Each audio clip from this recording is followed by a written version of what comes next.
स्वागत है आप सभी का आपके अपने YouTube चैनल अभ्यास क्लासेस बाय आरके पे। आज हम देखने वाले हैं जीके के कुछ बहुत इंपॉर्टेंट क्वेश्चंस को। ये जितने भी क्वेश्चंस हैं आपके पीईटी एग्जाम और जो यूपी लेखपाल के एग्जाम है इसके लिए बहुत ही ज़्यादा इंपॉर्टेंट हैं, बहुत ही ज़्यादा आपके लिए हेल्पफुल होने वाले हैं। तो ये क्वेश्चंस रिपीटेड हैं और बहुत ही सिलेक्टेड क्वेश्चंस मैं लेके आती हूँ। तो अगर आपने चैनल को सब्सक्राइब नहीं किया है तो प्लीज़ सब्सक्राइब भी ज़रूर कर लीजिएगा, क्योंकि ऐसे ही क्वेश्चंस आपको हमेशा मिलते रहेंगे इस चैनल पे। और इम्पॉर्टेंट टॉपिक जितने भी एग्जाम्स के पॉइंट ऑफ व्यू से इम्पॉर्टेंट हैं वो आपको यहाँ पे मिलते रहेंगे। तो आइए स्टार्ट करते हैं और आज के जितने भी क्वेश्चंस हैं उसे पूरा देख के ज़रूर जाइएगा, क्योंकि पीईटी का एग्जाम होने वाला है और ये आपके लिए लास्ट टाइम में बहुत ही ज़्यादा हेल्पफुल होने वाले हैं। तो स्टार्ट करते हैं और पहले क्वेश्चन को हम देखते हैं। तो जो हमारा पहला क्वेश्चन है, निम्नलिखित में से कौन सा मूल अधिकार भारतीय संविधान में नागरिकों को नहीं दिया गया है? तो अगर बात करें तो हमें 6 मौलिक अधिकार प्राप्त हैं भारतीय संविधान के अनुसार।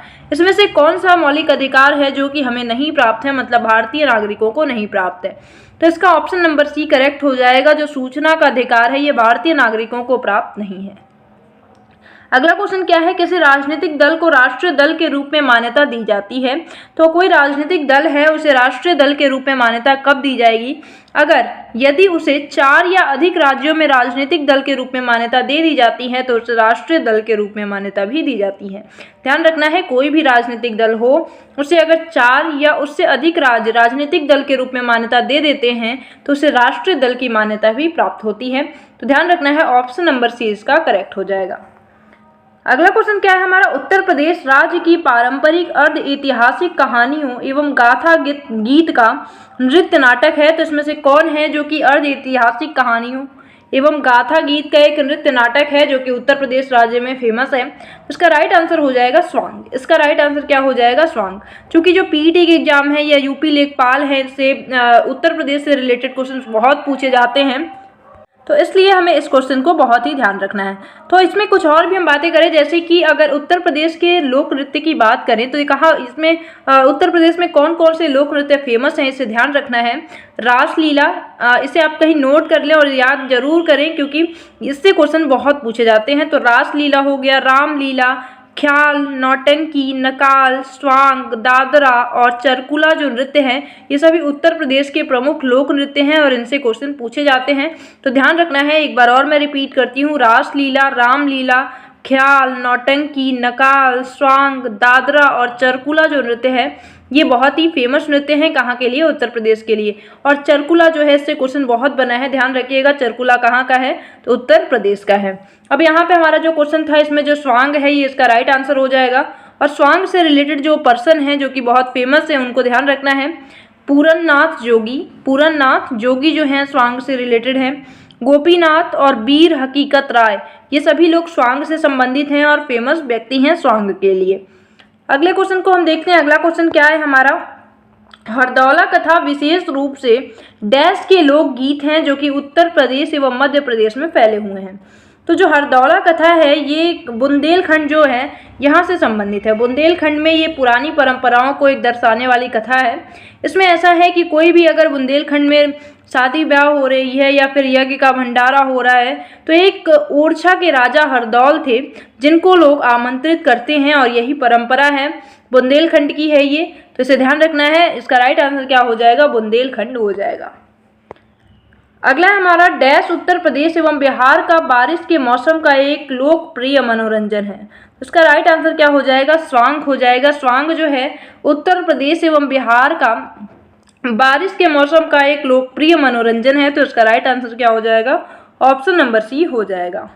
तो हमारा अगला क्वेश्चन देखते हैं हम। अगला है हमारा 2019 के अनुसार भारत के किस राज्य की शहरी जनसंख्या सबसे अधिक है? तो 2019 के अनुसार पूछा है, ध्यान रखना है। तो किस राज्य की शहरी जनसंख्या सबसे अधिक है? तो जो पश्चिम बंगाल राज्य है इसकी शहरी जनसंख्या सबसे अधिक है 2019 के अनुसार। अगला क्वेश्चन देखते हैं। अगला है हमारा, भारत में निम्नलिखित में से वह कौन सा वन्य जंतु अभयारण्य है जहां गैंडों के संरक्षण की परियोजना चल रही है? तो इसका राइट आंसर क्या हो जाएगा? काजीरंगा। जो काजीरंगा नेशनल पार्क है यहाँ पर ये एक वन्य जीव अभयारण्य है, यहाँ पर गैंडों के संरक्षण की परियोजना चल रही है। तो ध्यान रखना है, काजीरंगा नेशनल पार्क। यहाँ पे गैंडों के संरक्षण की परियोजना चल रही है। अब आपको कमेंट सेक्शन में बताना है कि काजीरंगा कहाँ पे है, किस राज्य में पड़ता है, क्योंकि इससे क्वेश्चन बहुत बना है और मैंने इस पूरे टॉपिक को, पूरे नेशनल पार्क जितने भी हैं इंडिया में, उन सभी को एक वीडियो में कवर किया है। उसे अगर आपने देखा है तो आपके लिए बहुत ज़्यादा हेल्पफुल होने वाला है, तो आप इसका ज़रूर आंसर बताइएगा। अगला क्वेश्चन देखते हैं हम। अगला है, पश्चिम बंगाल में रानीगंज किस लिए विख्यात है? तो इसका राइट आंसर क्या हो जाएगा? रानीगंज की खान जो कोयले के लिए विख्यात है, किसके लिए है? तो ये कोयले के लिए विख्यात है, इसे ध्यान रखना है। पश्चिम बंगाल में पड़ता है रानीगंज, जो कि कोयले के लिए विख्यात है। अगला क्वेश्चन देखते हैं, संविधान के संशोधन के जरिए भारत में आर्थिक आरक्षण पारित किया गया है। तो कौन सा संविधान संशोधन है जिसके जरिए आर्थिक आरक्षण जो है वो प्राप्त किया गया है, जो कि 10% आरक्षण, जो कि EWS के तहत, ये कौन सा था, कौन सा संविधान संशोधन था? तो ध्यान रखना है, ये 103वां संविधान संशोधन था। सबसे पहले 1951 में संविधान संशोधन किया गया था और अभी जो ये 10% आरक्षण का है, ये 103वां संविधान संशोधन था। अगला क्वेश्चन देखते हैं। अगला क्या है, किस वर्ष में संविधान का संशोधन सर्वप्रथम किया गया? तो अभी मैंने बताया कि 1951 में सबसे पहले संशोधन किया गया था संविधान में। इस समय ध्यान रखना है, जो राज्यसभा थी ये अस्तित्व में नहीं थी, तो ये भी ध्यान रखना है। जब 1951 में पहला संविधान संशोधन किया गया तो उस टाइम पे राज्यसभा अस्तित्व में नहीं थी। अगले क्वेश्चन को देखते हैं हम। निम्नलिखित में से कौन सा विकल्प पश्चिमी घाट का सर्वोच्च शिखर है? तो इसका राइट आंसर क्या हो जाएगा? इसका राइट आंसर हो जाएगा अन्नाईमुड़ी। अन्नाईमुड़ी जो है ये पश्चिमी घाट का सबसे बड़ा सर्वोच्च शिखर है, तो इसका राइट आंसर अन्नाईमुड़ी हो जाएगा। अब थोड़ा बात करें हम पश्चिमी घाट की, तो जो भारत है हमारा, इसका जो पश्चिमी घाट है, ये नीचे की एरिया, ये जो भारत है, भारत का ये जो है ये पश्चिमी घाट है। पश्चिमी घाट कहाँ से शुरू होता है? तो ध्यान रखना है, गुजरात, ये गुजरात है। गुजरात के तट से होते हुए क्या बोलते हैं, महाराष्ट्र की सीमा से पश्चिमी घाट शुरू होता है।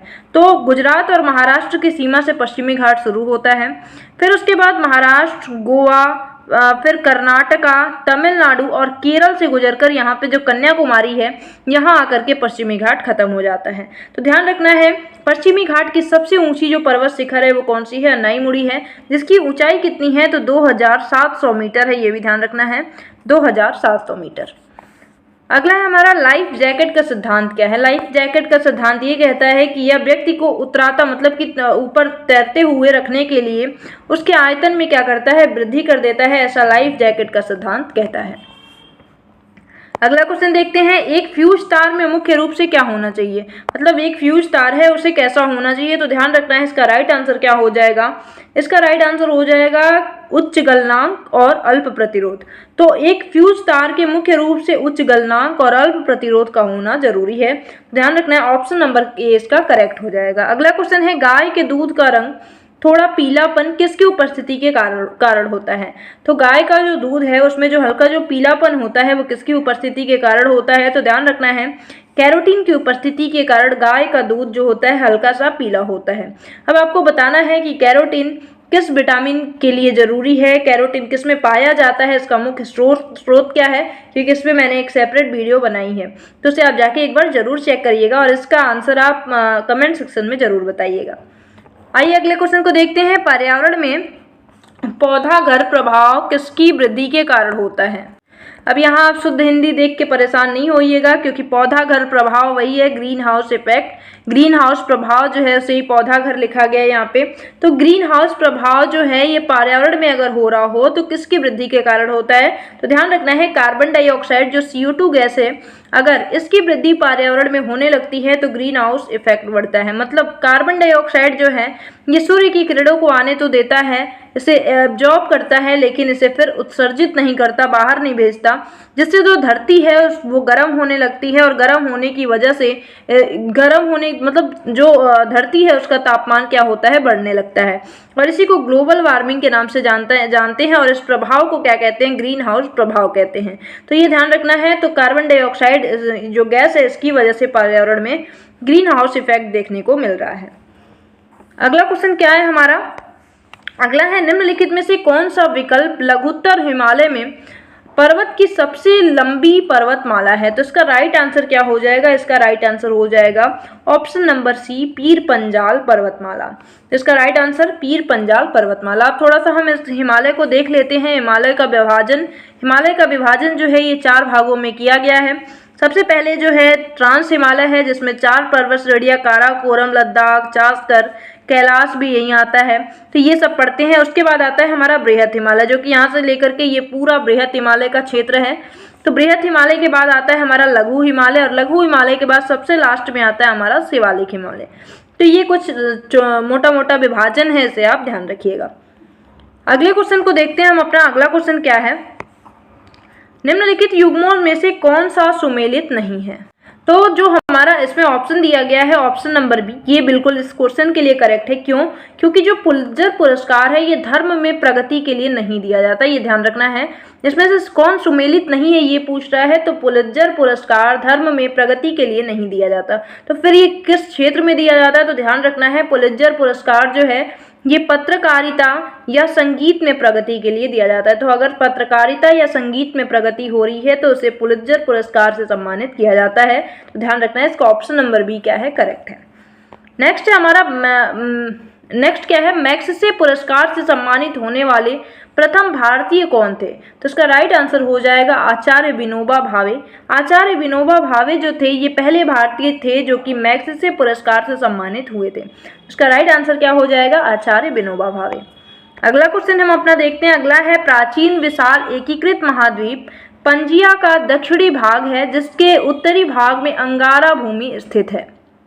थोड़ा सा क्वेश्चन में यहाँ पे आप डैश लगा लीजिएगा कि डैश प्राचीन विशाल एकीकृत महाद्वीप पंजिया का दक्षिणी भाग है जिसके उत्तरी भाग में अंगारा भूमि स्थित है। तो ध्यान रखना है, जो गोंडवाना लैंड है, गोंडवाना भूमि है, इसकी बात करें तो ये एक एकीकृत महाद्वीप है पंजिया का, और दक्षिणी भाग है ये गोंडवाना। इसके उत्तरी भाग में क्या है? अंगारा भूमि स्थित है। तो ध्यान रखना, इसका राइट आंसर क्या हो जाएगा? गोंडवाना भूमि हो जाएगा। नेक्स्ट हमारा चिल्का झील उड़ीसा राज्य में स्थित भारत की सबसे बड़ी खारे पानी की झील के डैश के दक्षिणी छोर पर स्थित है। तो इसका राइट आंसर क्या हो जाएगा? यहाँ पे फिर डैश छूट गया, ध्यान रखिएगा। खारे पानी की झील डैश के दक्षिणी छोर पर स्थित है। तो मतलब पूछ रहा है किसके दक्षिणी छोर पर चिल्का झील स्थित है। तो राइट आंसर क्या हो जाएगा? जो महानदी डेल्टा है इसके दक्षिणी छोर पर चिल्का झील स्थित है। ध्यान रखना है, चिल्का झील भारत की सबसे बड़ी खारे पानी की झील है। अबाउट अगर इसकी बात करें तो 1000 वर्ग किलोमीटर क्षेत्र में चिल्का झील फैला हुआ है और मछलियों की लगभग इसमें 225 प्रजातियां मौजूद हैं। तो इसे आपको ध्यान रखना है। अगला क्वेश्चन देखते हैं। वर्ष डैश में गुरु गोविंद साहब ने बैसाखी दिवस को आनंदपुर साहिब में सिखों की सामान्य बैठक बुलाई थी तथा खालसा अथवा पवित्र की नींव रखी थी। तो ये किस सन की बात है? तो इसका राइट आंसर क्या हो जाएगा? इसका राइट आंसर हो जाएगा ऑप्शन नंबर सी, 1699 में। 1699 की बात है। खालसा पंथ की स्थापना इस समय पे की गई थी, तो इसे आपको ध्यान रखना है। मेनली ये ध्यान रखिए कि खालसा पंथ की स्थापना 1699 में की गई थी। अगला क्वेश्चन देखते हैं। सुभाष चंद्र बोस वर्ष डैश में कांग्रेस पार्टी के अध्यक्ष बने थे। तो सुभाष चंद्र बोस जी जो थे वो कब कांग्रेस पार्टी के अध्यक्ष बने थे? तो ऑप्शन नंबर बी, 1938 में। 1938 का वो टाइम था जब सुभाष चंद्र बोस जी कांग्रेस पार्टी के अध्यक्ष बने थे। कुछ और इम्पॉर्टेंट क्वेश्चन जो कि इनसे पूछे जाते हैं, जैसे सुभाष चंद्र बोस जी ने फॉरवर्ड ब्लॉक की स्थापना की थी, और कुछ जैसे द इंडियन स्ट्रगल जो पुस्तक है ये भी सुभाष चंद्र बोस जी के द्वारा लिखी गई थी। द इंडियन स्ट्रगल, ये क्वेश्चन बनते हैं, इसे ध्यान रखिएगा। द इंडियन स्ट्रगल पुस्तक सुभाष चंद्र बोस जी के द्वारा 1938 में ये कांग्रेस पार्टी के अध्यक्ष बने थे, और इसी समय पे इन्होंने राष्ट्रीय योजना आयोग का भी गठन किया था। तो ये कुछ इंपॉर्टेंट क्वेश्चंस बनते हैं सुभाष चंद्र बोस जी से, तो इसे ध्यान रखना है। आइए अगले क्वेश्चन को देखते हैं। अगला क्वेश्चन है हमारा, डैश वर्ष में ईस्ट इंडिया कंपनी के जहाजों ने सूरत के पास स्थित स्वाली एस्चुरी में पुर्तगालियों को पराजित किया था। तो इसका राइट आंसर क्या हो जाएगा? ऑप्शन नंबर सी, 1612 में। 29 से 30 नवंबर 1612 ये वो टाइम था जब पुर्तगालियों को पराजित किया गया था। तो इसका राइट आंसर क्या हो जाएगा? और 1612 हो जाएगा ईस्ट इंडिया कंपनी के जहाजों के द्वारा। अगला क्वेश्चन है, उत्तर प्रदेश में हेतु सबरी संकल्प अभियान की शुरुआत की गई थी। तो इसका राइट आंसर किसके लिए की गई थी? इसका उद्देश्य क्या था? ये क्वेश्चन है मेनली, तो पूछा जा रहा है। तो इसका राइट आंसर क्या होगा? इसका राइट आंसर हो जाएगा कुपोषण दूर करने के लिए जो 3 से 5 वर्ष के बच्चे हैं उनका वजन लिया जाएगा इस योजना के तहत गवर्नमेंट के द्वारा, और उन्हें कुपोषित और अति कुपोषित बच्चों में क्या किया जाएगा, मतलब उनको अलग अलग कैटेगराइज किया जाएगा। तो जो कुपोषित बच्चे होंगे उनको पीली श्रेणी में रखा जाएगा, येलो श्रेणी में, और जो अति कुपोषित बच्चे होंगे उन्हें लाल श्रेणी में रखा जाएगा। तो ये गवर्नमेंट की योजना है सबरी संकल्प योजना। अगला क्वेश्चन देखते हैं। क्वेश्चन क्या है अगला है, किशोरी बालिका योजना वर्ष में डैश दिनों के लिए विद्यालय में उपस्थित न होने पर लड़कियों को संतुलित आहार प्रदान करने की पेशकश करता है। तो जो भी लड़कियां हैं जो कि विद्यालय में नहीं जा रही हैं, 11 से 14 वर्ष तक की उम्र की अगर लड़कियां विद्यालय में उपस्थित नहीं हो रही हैं तो उन्हें लगभग 300 दिनों तक किशोरी बालिका योजना के तहत जो संतुलित आहार है वो प्रदान किया जाएगा। इसमें जो प्रोटीन, आयरन, विटामिन, कार्बोहाइड्रेट से भरपूर जो भी अनुपूरक पुष्टाहार होंगे उन्हें वो दिया जाएगा। तो इसे ध्यान रखना है। ऑप्शन नंबर डी क्या हो जाएगा, इसका करेक्ट आंसर हो जाएगा। तो आई होप कि आपको क्वेश्चंस पसंद आए होंगे, आपको वीडियो अच्छी लगी होगी, और ऐसे ही इंपॉर्टेंट क्वेश्चंस और बहुत सारे इंपॉर्टेंट टॉपिक को पाने के लिए प्लीज़ चैनल को सब्सक्राइब जरूर कर लीजिएगा। मिलते हैं अगली वीडियो में, तब तक के लिए bye bye, have a nice day, thank you so much.